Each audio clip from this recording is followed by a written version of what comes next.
করবে, ওয়া ইয়াত্তাকিল্লাহ ইয়াজআল লাহু মাখরাজা।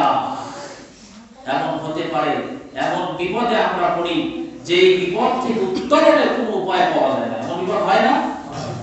যে বিপদ থেকে আমি উত্তরণ হব, এই বিপদ থেকে আমি এর উপায় খোঁজার জন্য আমি যখন চেষ্টা করি, কোনো উপায় খুঁজে পাই না। বিপদ থেকে কিভাবে আমি সংকট কাটিয়ে উঠবো, বিপদ কাটিয়ে উঠবো, এটা খুঁজে পাই না আমি। তখন আল্লাহ তাআলা বলেন, যখন তুমি আমাকে ভয় করে চলবে, যে আল্লাহ মাখরাজা, ওই বিপদ থেকে উত্তরণের একটি উপায় আমি বের করে দেব। সুবহানাল্লাহ, এটা তাকওয়ার পুরস্কার। এরপর আল্লাহ বলেন, ওয়ারযুকহু মিন হাইসু লা ইয়াহতাসিব, এবং তোমাকে এমন জায়গা থেকে রিজিক দেব তুমি কল্পনাও করতে পারবে না। সুবহানাল্লাহ, ওয়া মান ইয়াতাওয়াক্কাল আলাল্লাহি ফাহুয়া হাসবুহু, এবং তুমি যদি আমার উপরে ভরসা করতে পারো, ফাহুয়া হাসবুহু, তোমার জন্য আমি যথেষ্ট হয়ে যাব। সুবহানাল্লাহ, এজন্য আল্লাহর উপরে ভরসা করা, সর্বাবস্থা সকল বিষয়ে আল্লাহর উপরে ভরসা করতে হবে। হ্যাঁ, আমি দুনিয়ার ছোট ছোট যে জিনিসগুলো আছে, যে বস্তুগুলো আছে, এগুলোর উপরে আপনি ভরসা করতে পারবেন। যেমন আপনি বাড়িতে বিল্ডিং করবেন, আপনি ভালো মিস্ত্রি খুঁজতেছেন, ভালো মিস্ত্রির উপরে ভরসা, ভালো ইঞ্জিনিয়ারের উপরে ভরসা, যেহেতু বিল্ডিংটা ভালো হয়, স্থায়িত্ব হয়, এটা যেন ধ্বংস না হয়ে যায়, এটা আপনি ভরসা করবেন। এই ভরসা ঠিক আছে, কিন্তু চূড়ান্ত ভরসা হবে কার উপরে? আল্লাহ। চূড়ান্ত ভরসা হবে আল্লাহর উপরে। এর ভরসা আল্লাহর উপরে ভরসা করা একজন ইমানদারের জন্য, মুমিনের জন্য ফরজ। আমরা শুধু জানি যে নামাজ ফরজ, রোজা ফরজ, অথচ আল্লাহর উপরে ভরসা করা ফরজ। আমাদের জীবনে অনেক ফরজ আছে, অনেক ফরজ আমরা জানি না, অনেক ফরজ আমাদের জীবন থেকে ছুটে যায়। মানুষের সাথে সুন্দর আচরণ করা এবং ভাই ভাইয়ের হক দিয়ে দেওয়া, এটা ফরজ। আপনার বোনের হক আপনি দিয়ে দিবেন, আপনার কাছে ফরজ। পিতা মাতার সাথে সুন্দর আচরণ করা আপনার জন্য ফরজ। এবং সন্তানের প্রতি যে অধিকার আছে, হক আছে, সন্তানকে লালন পালন করা, দ্বীনের বুঝ দেওয়া, দ্বীনের জ্ঞান দেওয়া, শরীয়তের জ্ঞান দেওয়া, এটা পিতা মাতার জন্য উপরে ফরজ। এজন্য এই ফরজগুলো আদায় করা, জীবনে অনেক ফরজ রয়ে গেছে। বিশেষ করে এই যে আমরা রোজা আছি, এখন মনে করেন যে আপনি বাজারে যা বসে আছেন, একজন লোক আপনার কাছে এসে বলল যে এই যে নেন 1 লক্ষ টাকা আর 1 বোতল পানি, আপনি এখান থেকে 1 জগ পানি খাবেন, তার বিনিময়ে আপনাকে 1 লক্ষ টাকা দেওয়া হবে। আপনি খাবেন? খাবেন কেউ? যে 1 জগ পানি খাবেন, আপনি খাবেন না। খাবেন তো খাবেন তাই, এরপরে আপনি তাকে মানে 1 মাস মুখে হয়ে যাবে। তুই বলিস কি আমি পানি খাবো? মানে আমি তো রোজাদার, আমি রোজা আছি, আল্লাহ হুকুম আমি পালনরত আছি, আমি আল্লাহকে ভয় করি, আমি পানি খেতে পারবো? 1 লক্ষ কেন, 1 কোটি টাকা দিলেও আমি আমার ঈমান দিতে রাজি না। তাহলে আল্লাহর একটা ফরজ, সেই সুবহ সাদিক থেকে নিয়ে শুরু করে সূর্য অস্ত পর্যন্ত এই রোজা কয়টা ফরজ? একটা ফরজ। এই একটা ফরজ আপনার সামনে 1 লক্ষ টাকা, 1 জগ পানি খেতে বলছে, আপনি খাচ্ছেন না, বরঞ্চ তার উপর চড়াও হচ্ছে। যারা একবার বললে 1 থাপ্পড়ে তো দাঁত খুলে ফেলে হবে কিনা এরকম? আপনি ওই জায়গায় কঠোর হচ্ছেন, অথচ আপনার থেকে অনেক খরচ ছুটে যাচ্ছে, সে জায়গায় আপনি কঠোর না, সে জায়গায় কঠোর হচ্ছেন না। আপনার পরিবার নামাজ পড়ে কিনা আপনি খোঁজ দেন না, নিজে নামাজ পড়েন, অথচ পরিবারের সদস্যরা নামাজ পড়ে কিনা একবারও খোঁজ দেন না। ওই জায়গায় কঠোর হন না। আপনার সন্তানকে আপনার বলতে হবে, তুমি নামাজ না পড়লে আজ থেকে সমাজে তোমাকে আমি সন্তান হিসেবে পরিচয় দেব না, ঠিক কি না? আল্লাহ তাআলা বলছেন, আহলাকা বিসসালাত আস্তাগফির আলাইহা, তুমি তোমার পরিবারকে নামাজের নির্দেশ দাও। এজন্য পরিবারকে ইসলামের দিকে নিয়ে আসা, আল্লাহর দ্বীনের দিকে নিয়ে আসা, কোরআনের দিকে নিয়ে আসা, এটা আপনার উপরে ফরজ। অথচ এই ফরজে আপনি কঠোর হচ্ছেন না। আপনার স্ত্রীকে পর্দায় রাখা আপনার জন্য ফরজ না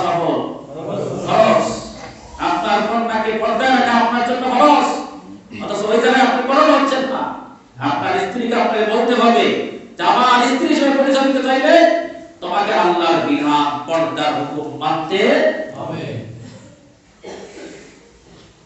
এই যে ফরজগুলো এগুলোর ব্যাপারে বড় হন, অথচ দেখেন যে আপনাকে 1 লক্ষ টাকা দিল, আপনি কোনোভাবেই আপনি সেটা মানতে পারতেছেন না। সেটা আপনাকে জোর করে খাওয়াই দেয় না, তারপরও আপনি মানতে পারতেছেন না। এদের প্রতিটা রমজান আমাদেরকে শিক্ষা দেয় যে এই যে তুমি আল্লাহর একটা বিধান পালনের জন্য কতটা সতর্ক। এমনকি ওযু করতে গেলেও যে ওযুর বিধানটা ফরজ, এটা পালন করতে যাও তুমি সতর্ক থাকো যেন নাক দিয়ে পানি না ঢুকে যায় এবং আমাদের খাতুনা দিয়ে পানি না ঢুকে না যায়, আমার রোজা নষ্ট হয়ে যাবে। এত সতর্ক তুমি থাকো। রমজান শিক্ষা দেয় জীবনের প্রতিটা দিক বিভাগে আল্লাহর হুকুম যেন কোনোভাবে আমার থেকে ছুটে না যায়। ঠিক কি না? এজন্য প্রতিটা ফরজে আমরা সচেষ্ট থাকবো। আল্লাহ তাআলা আমাদের তৌফিক দান করুন। আমিন। রমজানের বিশেষ আমল, যেহেতু প্রথম জুমাতে এটা বলা প্রয়োজন ছিল যে রমজান আমরা কিভাবে উদযাপন করব এবং বিশেষ বিশেষ আমল আমরা করতে পারি রমজানে, যার কারণে আল্লাহ তাআলা আমাদেরকে মাফ করে দিবেন। আমিন। তাকওয়ার যে আর দুটি পুরস্কারের কথা আল্লাহ রাব্বুল আলামিন বলেছেন, ইন্নাল্লাহা মা'আল লাযিনা তাকাও ওয়াল লাযিনা হুম মুহসিনুন। সূরা আনফাল, সূরা নাহলের 128 নম্বর আয়াত। আল্লাহ তাআলা বলেন যে নিশ্চয় যারা তাকওয়া অর্জন করবে তাদের সুখে দুঃখে সব সময় আমি আল্লাহ তাদের সাথে থাকব। সুবহানাল্লাহ। চিন্তা আছে? ভয় আছে? এবং 5 নম্বর যে পুরস্কারটা আল্লাহ দিবেন তাকওয়া অর্জন করলে, আল্লাহ তাআলা বলেন ইন্নালিল মুত্তাকিনা ইনদা রাব্বিহিম জান্নাতুন নাঈম। জান্নাত কয়টি? জান্নাতের স্তর কতটি? 8টি। আল্লাহ রাব্বুল আলামিন বলেন যে তোমাদের জন্য একটি জান্নাত আমি ব্যবস্থা করে রেখেছি। সুবহানাল্লাহ বলবেন না?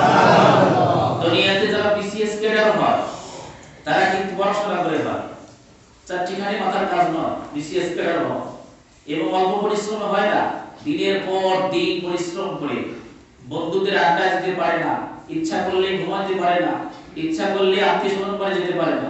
ঠিক কি না? পড়াশোনার ব্যস্ততার কারণে এরপরে সে পরিশ্রম করে বিসিএস ক্যাডার হয়। বিসিএস ক্যাডার হওয়ার পরে সরকার তাকে একটি কোয়ার্টার বরাদ্দ দেয়, দেয় কি না? একটি কোয়ার্টার বরাদ্দ দেয়। যখন সে বিসিএস ক্যাডার হয়ে যায় সরকার তাকে একটা কোয়ার্টার বরাদ্দ দেয়। আল্লাহ রাব্বুল আলামিন বললেন দুনিয়ায় তুমি যখন থাকবে, লোভ থাকবে, লালসা থাকবে, আমিত্ব থাকবে, অহংকার থাকবে, জুলুম থাকবে, অন্যায় থাকবে, অবিচার থাকবে, এইগুলো থেকে তুমি কষ্ট করে ধৈর্য ধরে বিরত থেকে তাকওয়া অর্জন করেছো। এই জন্য আল্লাহ রাব্বুল আলামিন তোমাদের জন্য জান্নাতুন নাঈম বরাদ্দ করে দিলেন। সুবহানাল্লাহ। তাকওয়ার কয়টি পুরস্কার? 5টি পুরস্কার কথা বলছি। আল্লাহ তাআলা আমাদের তৌফিক দান করুন। রমজানের বিশেষ আমলের মধ্যে একটি আমল হলো, যেহেতু এই মাসটি কোরআনের মাস। কিসের মাস? কোরআনের মাস। যে মাসটি কোরআনের সাথে সম্পর্কিত এবং এই মাস আসলে কোরআনের কথা আমাদের মনে হয়ে যায়। এই জন্য এই মাসে বেশি বেশি কোরআন শেখা। রাসূলুল্লাহ সাল্লাল্লাহু আলাইহি ওয়াসাল্লাম বলেছেন, মান ক্বালা বিহি সাদাকা ওয়া আমিলা বিহি উজরা। যে ব্যক্তি কোরআন থেকে কথা বলে এই ব্যক্তি সত্য কথা বলে। সুবহানাল্লাহ। এবং ওয়া আমিলা বিহি উজরা, যে ব্যক্তি কোরআন দিয়ে আমল করে এই ব্যক্তির আমল আল্লাহর কাছে গ্রহণযোগ্য হবে, পুরস্কার প্রাপ্ত হবে। সুবহানাল্লাহ।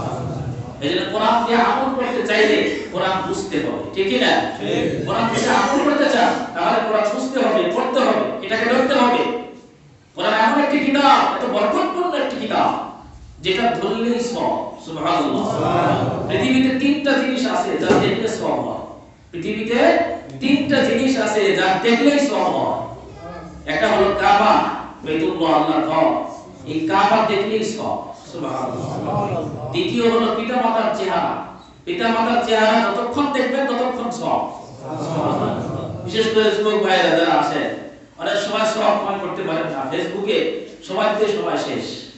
এটা যদি মনে করেন যে সওয়াব ইনকাম করব, সওয়াব আর্ন করব, অর্জন করব, তাহলে পিতামাতার চেহারার দিকে তাকায় থাকেন। সুবহানাল্লাহ।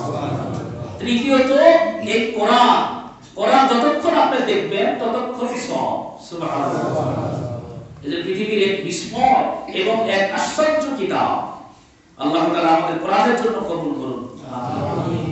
আর দ্বিতীয়ত যে আমল আমরা রমজান মাসে করতে পারি সেটা হলো রাসূলুল্লাহ সাল্লাল্লাহু আলাইহি ওয়াসাল্লাম অন্য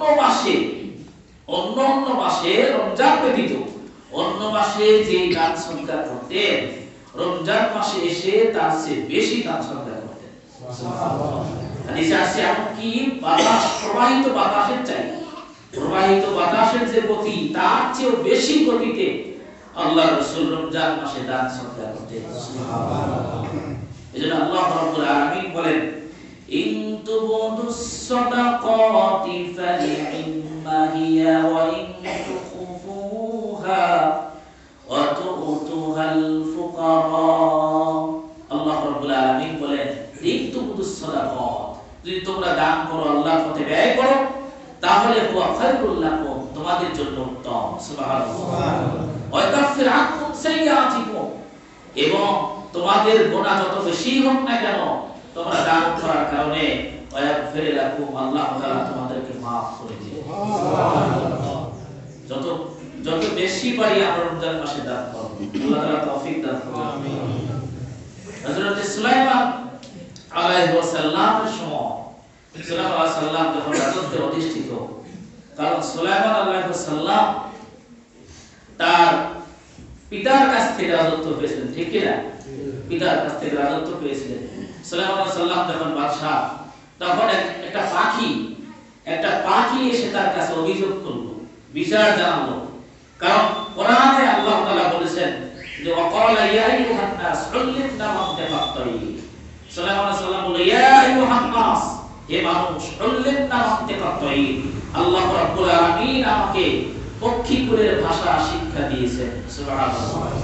পাখির ভাষা সুলাইমান আলাইহিস সালাম বুঝেন।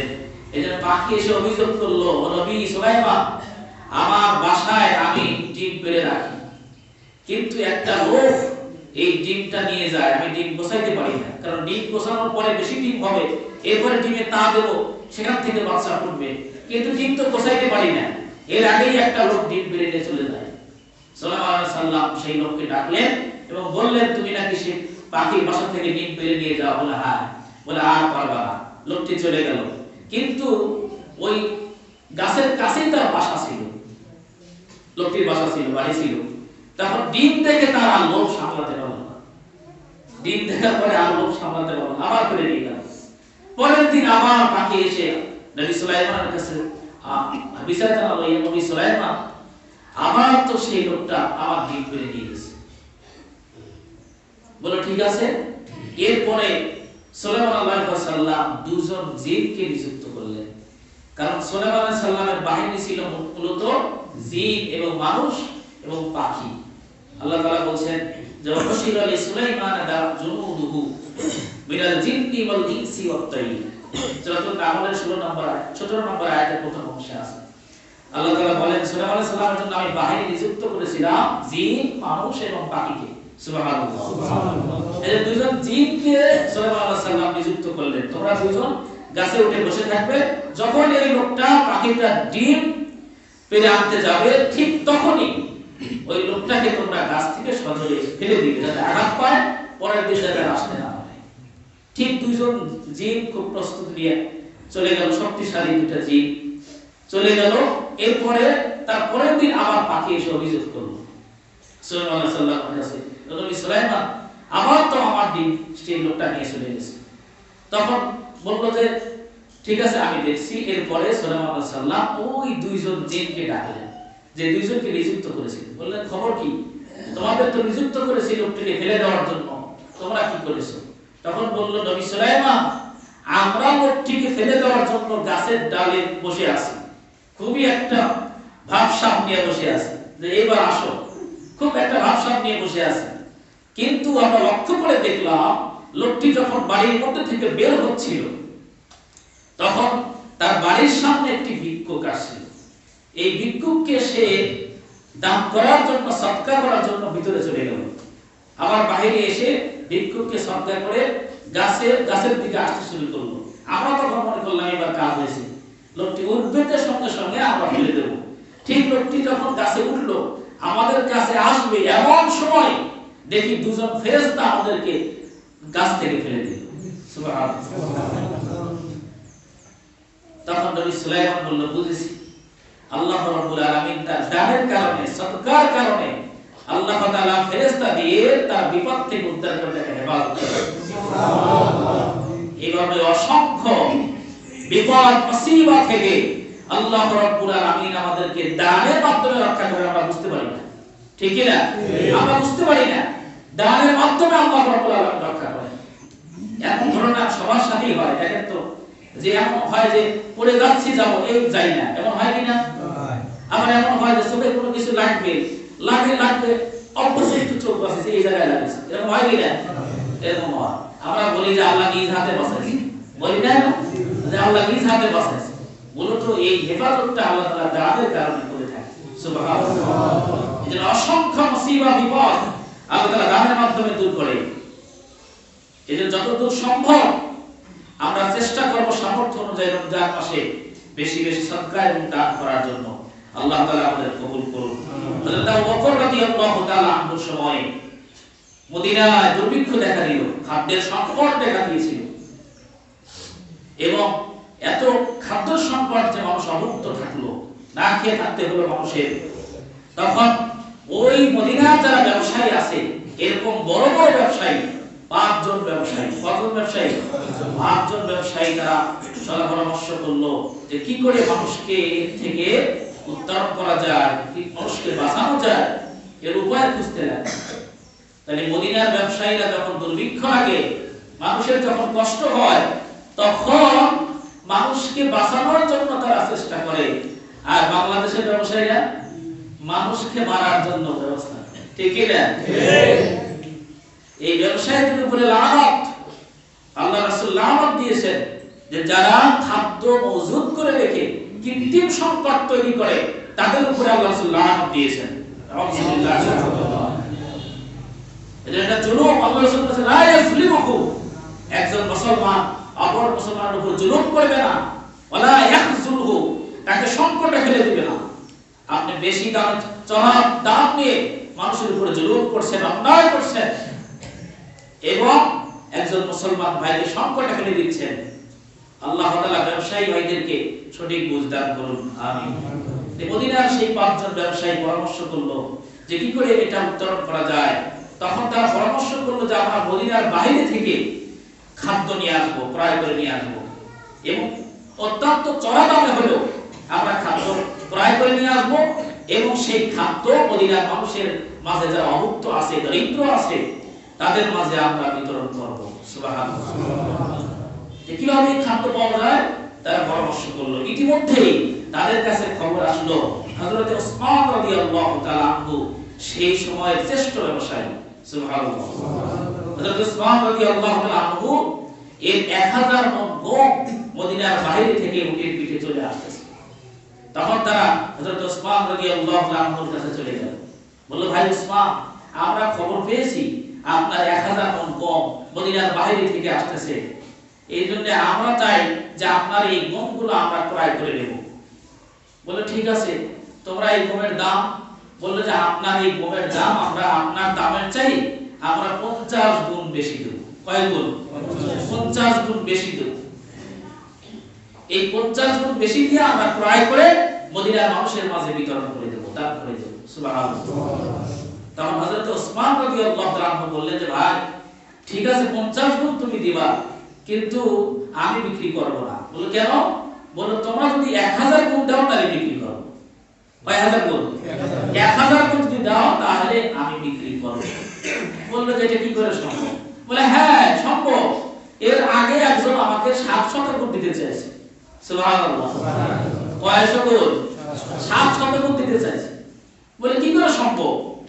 আপনার যে গম মদিনা থেকে আসতেছে এখন আসেনি না, এই খবর আপনার ছাড়া কেউ জানে না মদিনা, কে আপনাকে 700 গুণ দিতে চাইবে? তখন বলল যে তোমরা কি কোরআনের আয়াত পড়ো নাই?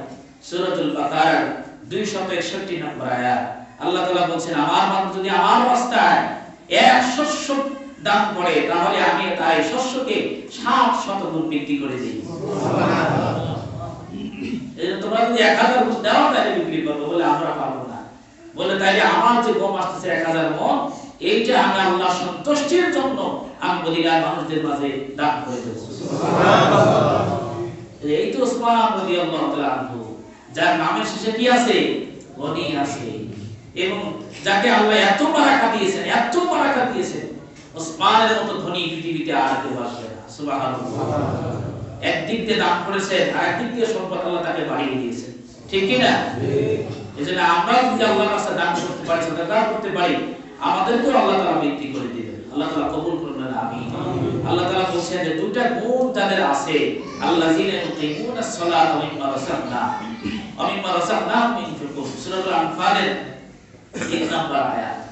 আল্লাহ তাআলা বলেন যাদের দুটো গুণ আছে, ইউকিমুনাস সালাত, যারা নামাজ কায়েম করে, তাদের ব্যক্তিগত জীবনে নামাজ কায়েম করে, পারিবারিক জীবনে নামাজ প্রতিষ্ঠা করে, এই নামাজ যারা প্রতিষ্ঠা করে, ওয়া মিম্মা রাযাকনাহুম ইউনফিকুন, এবং তাদের সম্পদ থেকে আমি যে রিজিক তাদেরকে দিয়েছি, এই রিজিক থেকে যারা ব্যয় করে, উলাইকা হুমুল মুমিনুনা হাক্কা, তারা হলো সত্যকারের মুমিন। সুবহানাল্লাহ। তারা সত্যকারের মুমিন, এবং যারা সত্যকারের মুমিন হয়, আল্লাহ বলেন তাদের জন্য 3টা পুরস্কার। কয়টা পুরস্কার? 3টা পুরস্কার। লাহুম দারাজাতুন ইনদা রাব্বিহিম, লাহুম দারাজাতুন ইনদা রাব্বিহিম, তাদের রবের নিকটে তাদের সম্মানটা সবচেয়ে উচ্চতর সম্মান। সুবহানাল্লাহ। তাদের মর্যাদা সবচেয়ে বেশি। এবং দ্বিতীয় পুরস্কার মাগফিরাত, আল্লাহ তাআলা বলেন তাদের যত বেশি গুনাহ থাক আমি তাদেরকে ক্ষমা করে দেব। সুবহানাল্লাহ। ওয়া রিজকুন কারীম, এবং আল্লাহর রাস্তায় দান করার জন্য, সাদাকা করার জন্য আমি তাদেরকে সম্মানজনক রিজিকের ব্যবস্থা করে দেব। সুবহানাল্লাহ। এজন্য সম্মানিত উপস্থিতি, রমজান মুবারক মাস, অন্ততপক্ষে এই মাসে আমরা বেশি বেশি দান সদকা করব। দেখেন এই মাসে 1 টাকা দান করলে কয় টাকা দেবে? সব। এটা তো রমজানের পর আর পাওয়া যাবে না। রমজানের পরে আপনি যতই দাবি করেন এবং আপত্তি করেন, এটা আর পাওয়া সম্ভব না। এই রমজান মাস থাকতে এই আমলগুলো আমরা করব। আল্লাহ তাআলা তৌফিক দান করুন। আমাদের মসজিদের কাজ হচ্ছে, মসজিদেও আপনারা দান করে অংশগ্রহণ করতে পারেন মসজিদের কাজে, এবং মসজিদ বানানোর কাজে, এবং এর আনুষঙ্গিক যে কাজ আছে এই কাজেও সহযোগিতা করে আপনি রমজান মুবারক মাসে অসীম সওয়াব লুফে নিতে পারেন, ঠিক কি না? আল্লাহ তাআলা আমাদের কবুল করুন, আমিন। আসসালামু আলাইকুম ওয়া রাহমাতুল্লাহি ওয়া বারাকাতুহু।